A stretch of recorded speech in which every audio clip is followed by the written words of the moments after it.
Asa man nimo nadamgon bro na makuha nimo ang mutya nga apoy? Dito bro. Dito daw kaibigan. Naba diri kaibigan? Oo. Salamat. Wala nandito daw guys. Unsa may kapalit ana kung amuan ang pangayoon diya sa inyo ha. Pero manghinaot ko dili kinabuhi ha. Atong mutya ng Igo Santer nga diamond. Ay, guys. Rinig po natin dito yun guys. Naging tao po ang kanilang boses ngayon dito. Ibig sabihin nito guys, alam po nila at mayroon pala silang pakay din sa ating mutya. Kapalit po talaga yung mutya ng apoy. At saka kapalit po yung ginagawa po natin na mutya ng galing po sa dignom. Bakit po kaibigan na nagustuhan po ninyo yung mutya ng dignom na ginawa po namin? Ano pong kapangyarihan po doon sa inyo? Kaibigan, magandang araw po. Naami karon diri ni Ramil para po ay makipag-usap po sa inyo tungkol po ito sa kalagayan ni Inkantong Itim. Alam po ninyo kasi po dito po noon si Inkantong Itim na nabihag po ninyo dito. Kasi yung panaginip ni Ramil, yung mutya po ng apoy, gusto po niya makuha para po matulungan si kaibigang Inkantong Itim. Ano na anabot bumbon nito eh? Salamat kaibigan. Nandito siya guys. Sabi niya bro. Di nami tuyo. Ikaw pag-iusap bro be. Pahin sa imo ang damo ko bro. Oo. Magandang araw kaibigan. Sana po ay dito po namin na makuha yung mutyang apoy. Dahil po sa panaginip ko na magpatulong talaga si kaibigan natin na si Inkantong Itim. Okay lang po ba kaibigan na pangayoon na mo ang kaligtasan ni Inkantong Itim o makuha na mo ang mutya sa apoy? Asa man nimo nadamgon bro na makuha nimo ang mutya nga apoy? Dito bro.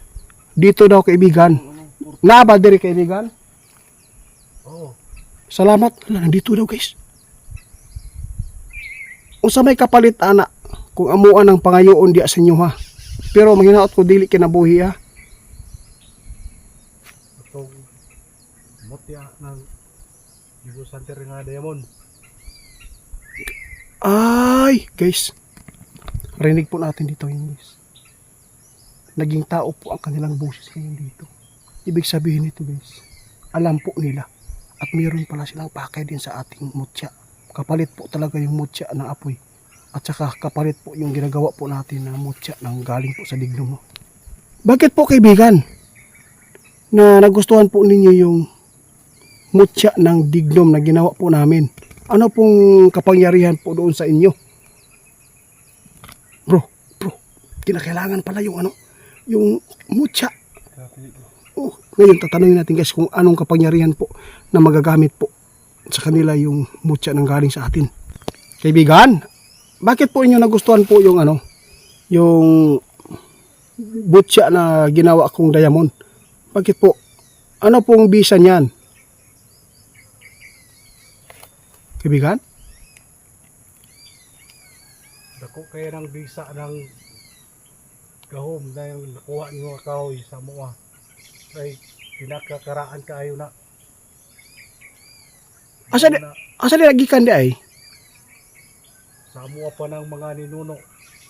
Sa mua ang gingharian. Diyos ko.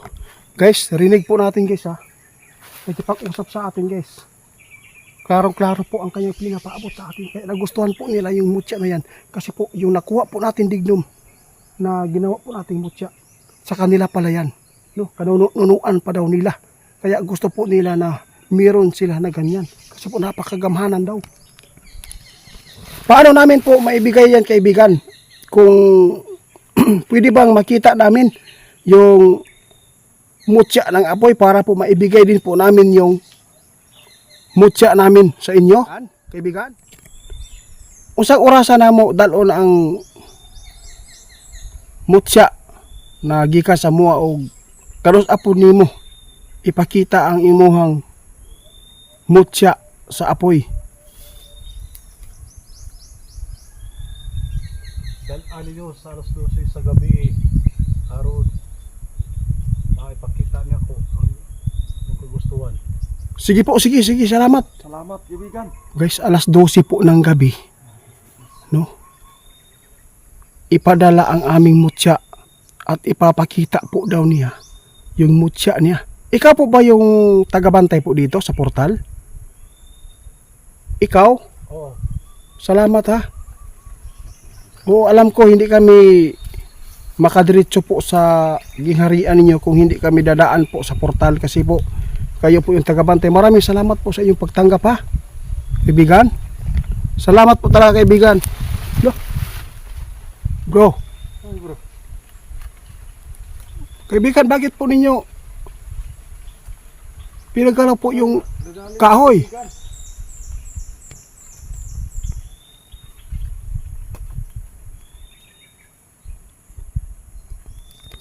Kaibigan? Kaibigan? Wala na siya guys. Kaya pala bigla siyang... Bro. May kapalit talaga to. Guys, sa lahat po ng bagay, no, sa mga kalito po, mga elemento. Kung mayroon man tayong hinihingi sa kanila, mayroong kapalit. Pero at least po, hindi po kapalit ng buhay ng tao, kundi mutya din. Kasi po, ngayon ko lang naintindihan kung bakit may dignum, no? Kasi po, yung kahoy na yan, galing pala sa kanila, sa kanunuan pa nila. At yung mutya na nakukuha po natin, sa kanila pala yan, nanggagaling. Kaya napakalakas at napakabisa. Alas 12 po ng gabi, pupunta po tayo mamaya. Hindi ko po na tanong kung kailan po gabi napuntahan sila, mamaya ba or bukas o sa susunod pa. Kaya subukan ko na lang po bawat gabi alas 12 mutya ng galing po sa atin, no, yung ano, kasi po yun po ang kapalit para makuha po ni Ramil yung ano. Hindi ko lang natanong bro kung saan natin sa bagay, siya lang po talaga magpapaabot sa atin. Ngayon ko lang naintindihan yung mga kapangyarihan po ng isang engkanto guys.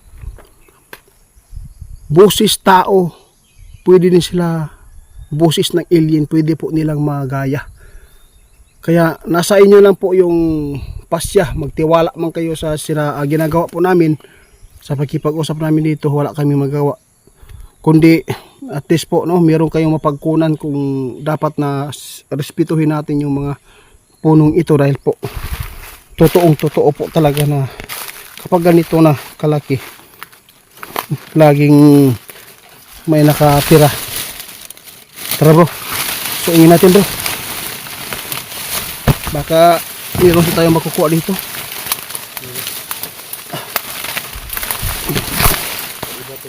Ha? Guys, sa una guys, pag ani nato diri guys, iba yung pusis na narinig po natin. Kaibigan, lalapit po kami, alam kong tanggap nyo po kami ngayon. At saka nakita po ninyo na wala po kaming intensyon na masama, kundi makatulong po sa inyong kasamahan. Sana po, no, si Engkantong Itim, no, na ligtas po ni Ramil. Kasi po ang sinasabi po sa akin bro, ni kaibigan Linyo, si Engkantong Itim hindi na daw dapat tulungan. Bakit? Kasi po sinabi ni Linyo, nakita niya kung bakit po laging napaparusahan yung isang ganyan dahil po sa mga ginagawa na hindi maganda.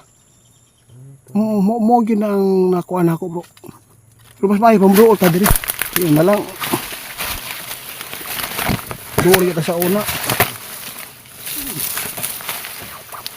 Ay, salamat God. Dito na tayo. Kaibigan, patawad po kung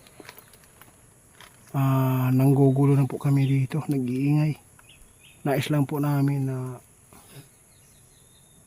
makuha si Engkantong Itim kahit po badlungon, kahit po ay di mabuti yung pag-uugali, pero kaibigan po ni Ramil. Sana pagdala namin ng mutya alas 12, sana po ay makita din namin yung mutya ha. Bro, Oh. grabe bro, napaka-importante yung dinadala mo diamond bro, yung dignum. Guys, Importante. sa totoo lang guys, kung hindi ako bumalik dito, hindi ko alam kung bakit mayroong dignum. Yung dignum pala, galing pala sa kanila, no? Mga kahoy nang galing sa kanilang kanunuan. At yung nakuha po natin na mutya, nang galing din pala sa kanila yan. Doon pala nila nilalagay po sa katawan po ng kahoy. Ngayon ko lang naiintindihan kaibigan, kung hindi ako pumunta ngayon, buti na lang si Ramil nakapag panaginip po siya. Buti lang kaibigan, nakapanaginip po siya. No? At least po narinig ko po yung boses niyo. Tao. Maraming salamat po kaibigan ha. Alam na natin yun. At least po alam namin, Yung dinadala mo na diamond, nadala na po namin yung dala po namin na mutya ng galing po sa dignum na ginawa po naming diamond. Yun pala ay makapangyarihan po. pangyarihan po sa kanila guys. Di na po kami magtatagal dito. Pasensya na kung wala kaming dala na alay. Pero sa susunod, magdadala po kami ng inumin kung di bawal pala yung inumin sa kanila bro. Hindi yung mga, Puti na lang na manok kung pwede ha. Magbibigay po kami ng puting manok dito sa sunod ha. Magdala kami. Puhon. O kasi po, nag-aalay na po ako dito noon no. Binasag po pala ninyo. pero bro, punta tayo dito ng alas 12 bro, yung sabi niya. Oo, alas 12 ng gabi kaibigan, pupunta kami dito. Guys, alam ko guys no, na mabuti na po ang kanilang pakikitungo sa amin dahil po hindi po tayo nila sinasaktan dito. Biglang nawala po yung kaibigan po natin dito na nakipag-usap no. Busis tao din sila. Umaga man good bro. Kaya hindi kami magtatagal dito. Maraming salamat kaibigan. Aalis na po kami ha. Babalik kami mamayang gabi alas 12 po ng gabi ha. Salamat.